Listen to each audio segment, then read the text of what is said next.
I miss him, and then I love him, and I wish he was here with us. Sherry Bryan has spent the past 5 years mourning her son Anthony's death.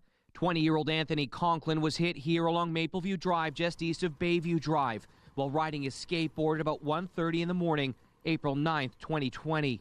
On his way home from a friend's house when he was struck down by someone not paying attention to the road. Conklin was hit in the middle of the road by a Mazda 3 driven by an off-duty York Regional Police officer who was on his way home from work. If that was me or you or anybody else, we'd be in handcuffs that night, but this officer, he was allowed to go home before the paramedics even arrived. The driver said he was traveling about 70 kilometers an hour when he crashed into Conklin.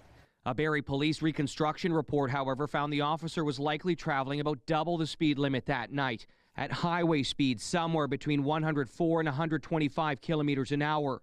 The fact he lied to the first officer on scene saying that he was going the speed limit, and then that same detective who was here, he himself said if he was going the speed limit, Anthony might have survived this. The officer who lived in Barrie at the time was subsequently charged with careless driving causing death in the crash that killed Conklin.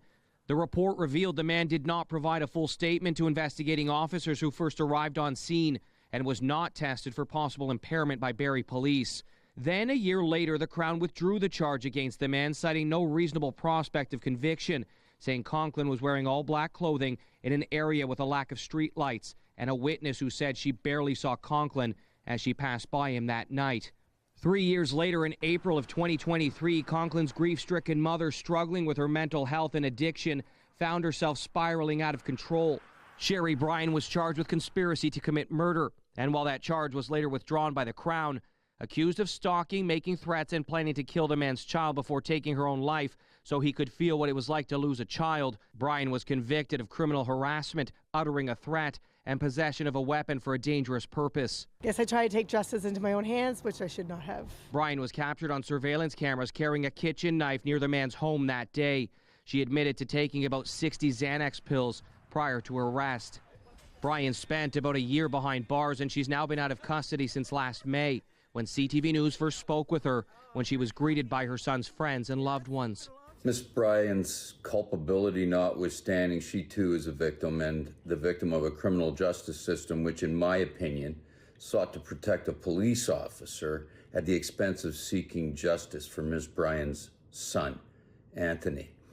Paid for my crime. Now we're going to get some justice for Anthony. His friends and family put together this memorial following Anthony's death, hanging it on a fence along Mapleview Drive, steps from where Anthony was hit.